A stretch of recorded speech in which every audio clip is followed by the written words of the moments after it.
Hello and welcome to PS On Air, where writers from Project Syndicate meet the newspapers that publish them.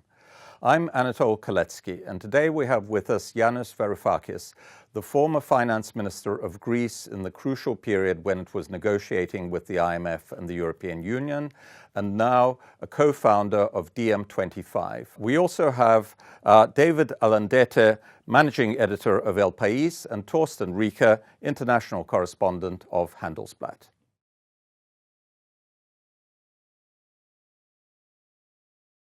As we're in London, I'd like to start off talking to you about Brexit and what, if anything, Britain can learn from the experience that Greece had in negotiating its conflictual relationship with the EU.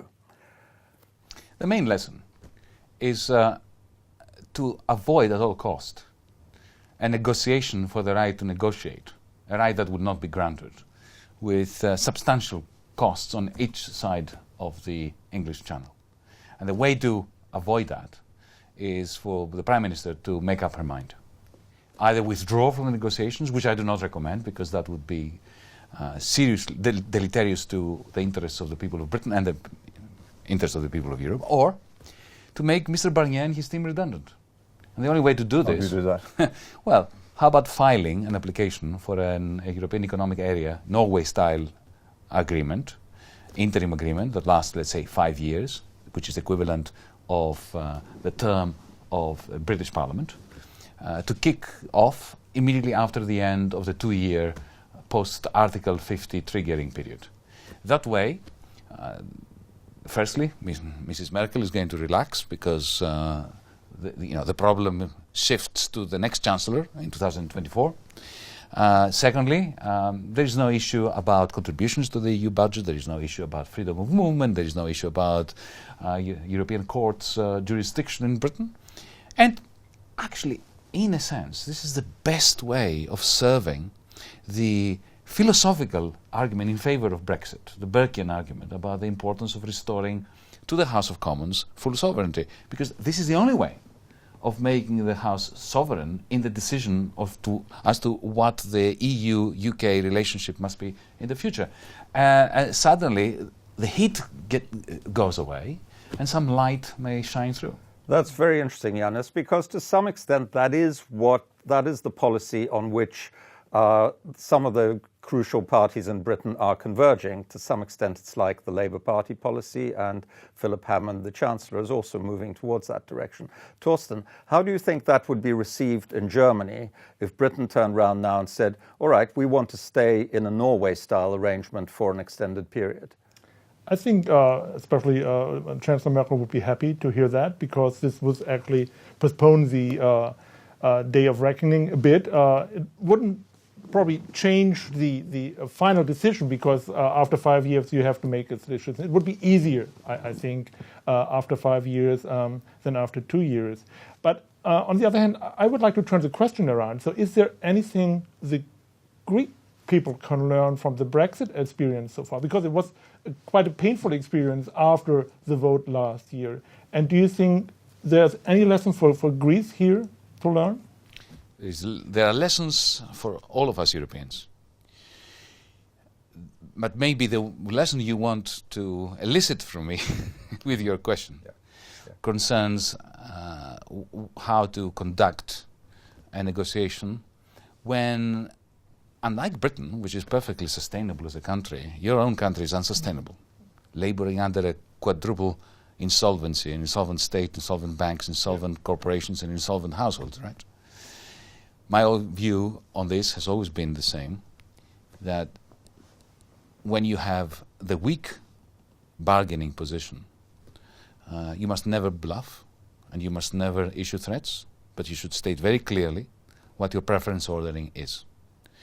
This is something I tried to carry the government I served for along with me, but I failed. I didn't manage to convince the Greek Prime Minister. David, would you like to come in on this point? Yeah, I was actually thinking about how the Greek experience is an example now for people who are negotiating or are trying to negotiate here in the United Kingdom Your latest book is used here. I believe it's called Adults in the Room. It's used as a model of how to negotiate, as an example. But there's something there that I think maybe you can reflect on, which is how to explain to the people the trade-offs that are going to come, which are very difficult and are very tough. And it's my impression that we're not always clear in Greece. Firstly, just for the purposes of disclosure, I was a Remain supporter. So because I thought that the costs, political, moral, economic, were great, much greater from leaving than from remaining, this is why. But now I think it's absolutely essential to understand that the calculus of cost and benefit, of trade-offs, as you put it, is not fixed. You know what the greatest mistake that everybody in Britain seems to be making, in my estimation? They all assume that the EU is a given. It's a fixed entity. It's like a club. It's a given club. And the question for the people of Britain is, do we want to belong to this club or not?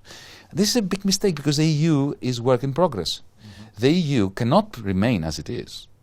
It is either it's going to disintegrate or it's going to reintegrate in a different way. Therefore, the purpose of my proposal for a 5-7 year transition period is not simply so that trade-offs can be worked out and the relationship can be worked out, but so that Britain and the EU transform themselves simultaneously with the hidden hope that in 2025 a different Britain is going to want to rejoin a democratized and reformed EU.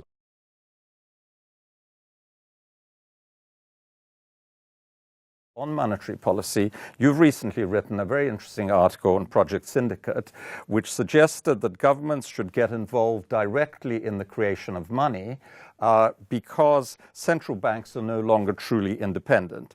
You say, give governments a greater say in domestic money creation and indeed greater independence from the central bank by establishing a parallel payment system based on fiscal money, or more precisely, money backed by future taxes. But is this really all about, when it comes down to it, allowing governments to run bigger budget deficits? Is that really all it's about, or is there something else to it? Not in the slightest.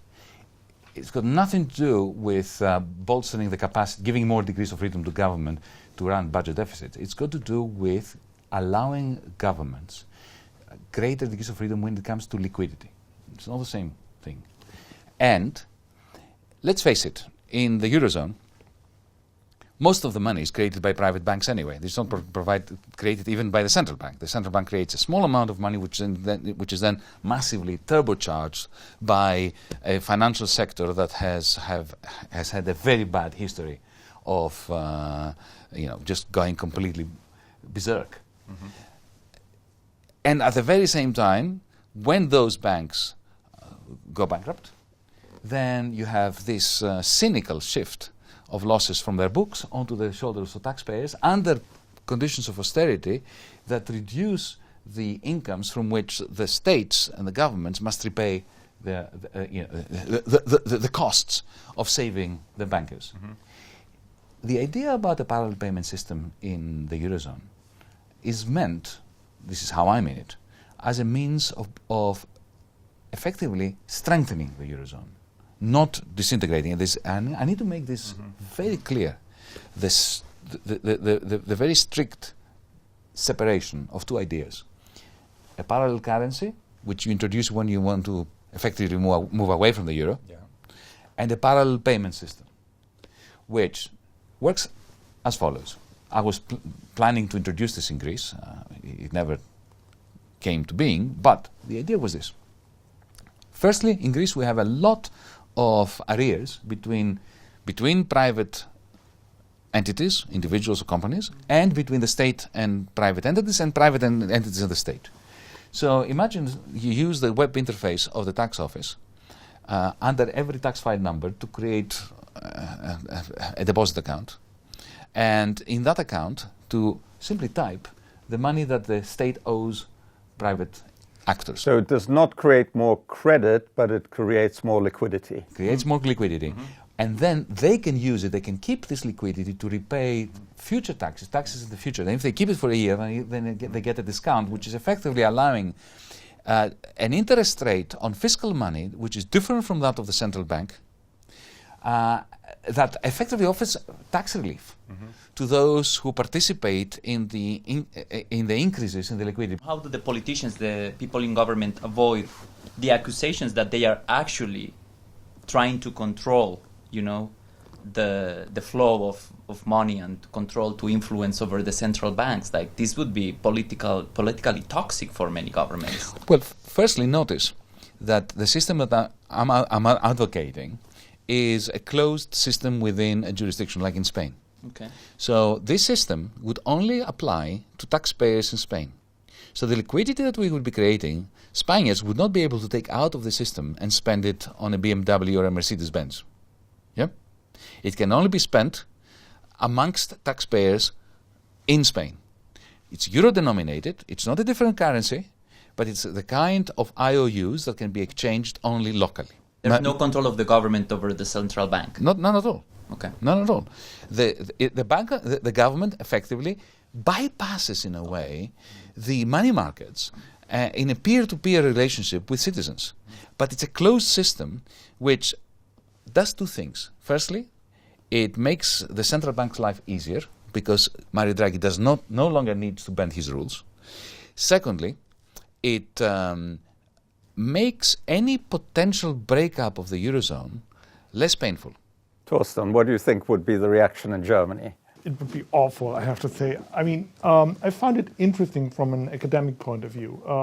But I mean, you have to think about how do you solve it politically.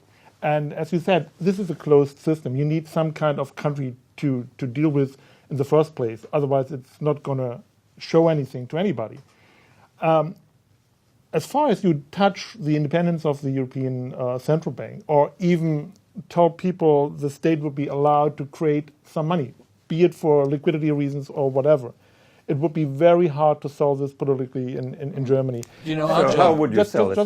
Just one more thought. And I don't see the need, the urgency at the moment that we need some kind of safeguard mechanism for a breakup of the Eurozone. Allow me to answer the 2 points you made. Firstly, how do you convince a people, not just the Germans, the Greeks, the French, about any idea? Through dialogue, through reasoned debate that bypasses prejudice. What you mentioned is a prejudice. We need to bypass it simply by asking our friends in Germany. By the way, not all Germans would respond this way. One of the persons that I've been discussing this is a famous German economist, Thomas Mayer, who used to be chief economist at Deutsche Bank. We worked together on this idea. So it's, if you want it, as much a German idea as it is a Greek idea. Secondly, what would I say to my friends in Germany about this? Look, why would you object to a situation where, when the Greek state owes a Greek pharmaceutical company €1 million and doesn't have the liquidity to give it, instead of going cap in hand to Draghi and asking him to bend his rules to create that 1 million, which is what he's doing now, effectively he gives an IOU, the Greek state gives an IOU to the Greek pharmaceutical company, which is electronic, through the tax system web phase. And then that pharmaceutical company, if it owes, say, 500,000 to a supplier, can pass this IOU to a Greek supplier, who can then pay workers, who can then go to the supermarket and buy stuff. Why does this interfere with central bank independence, and why is this a problem for Germany? It's actually good for Germany to do this. This is my answer to that. On the second question, I can see your point that over the last few months there has been a great deal of celebration in Europe that the crisis is over. The crisis is not over. I'm experiencing a deja vu feeling. It is like 2002. Remember, about a year after the dot-com bubble burst, when loose money made people feel, and commentators, and some very clever commentators, that, oh, false alarm, it's all fantastic. And that was what spearheaded, under the surface, the stretching out of all the imbalances that led us to 2008. I believe that Europe is now being threatened by this form of complacency, by the false sense of having overcome the crisis. I agree that the crisis isn't over yet. But if you look at the numbers, growth numbers, I just did before our conversation here, they are going up. If you look unemployment, they are going down. So it's not just a feeling. Well, Europe is becoming a place where the numbers are prospering and the people are suffering. And this is also, for me, this is even worse, because you see, it allows our political class to be more complacent. Yes, unemployment is falling, but the quality of good jobs is also falling.